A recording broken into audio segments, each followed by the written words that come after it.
안녕하십니까. 조국혁신당 박은정입니다. 검찰 수사심의위원회 명단을 공개하십시오. 서울중앙지검의 김건희 여사 명품백 수수 사건 무혐의 결론에 대하여 이원석 검찰총장이 수사심의위원회 소집 결정을 내렸습니다. 이 총장은 수사심의위원회를 전원 외부위원으로 구성하여 공정성을 제고하겠다며 주장하지만 비난을 잠재우기 위한 면피용 꼼수라는 것은 국민 모두가 너무나 잘 알고 있습니다.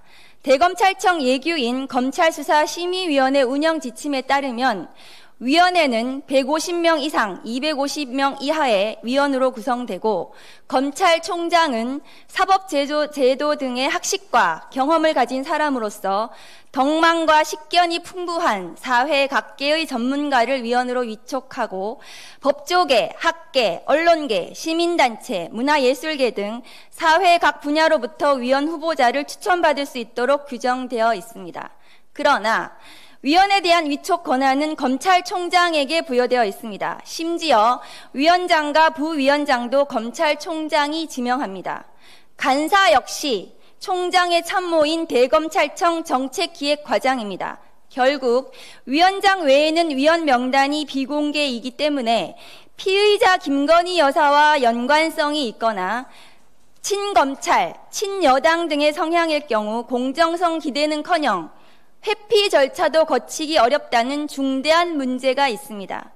이원석 총장님, 공정성 제고가 진심이라면 위원 명단을 국민들에게 공개하십시오.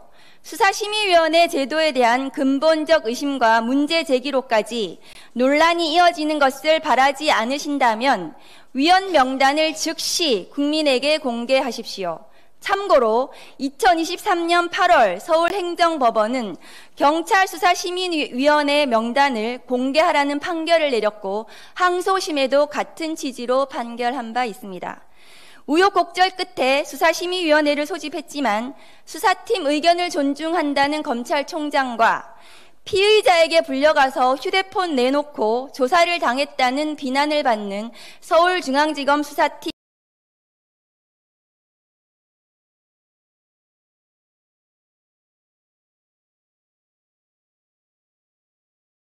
들에게 이 사건에 대해서 제대로 설명을 할 것이라는 기대를 하기 어렵습니다. 그러나 김건희 여사의 명품백 수수 사건은 공무원의 직무에 속한 사항의 알선에 관하여 명품백을 수수했다면 특정 범죄 가중 처벌 등에 관한 법률 제3조에서 규정한 알선 수재로 처벌할 수 있습니다.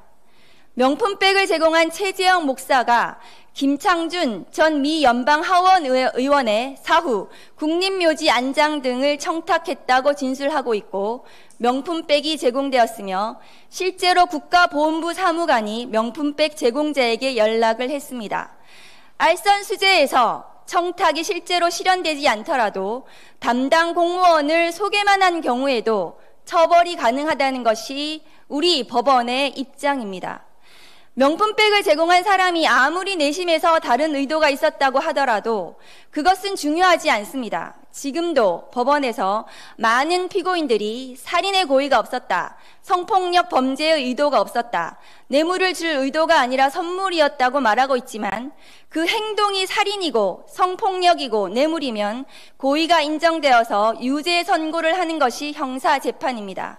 따라서 이원석 검찰총장은 수심위원 명단을 공개하고 수심위원회가 제대로 심의할 수 있도록 하십시오. 서둘러 소집한 대검의 수사심의위원회에서도 국민권익이나 경북경찰청의 수심위와 같은 국민을 실망시키는 결정이 이루어진다면 그런 수심위는 검찰개혁 입법으로 대검과 함께 전면적으로 폐지될 수밖에 없다는 사실을 경고합니다. 감사합니다. 이것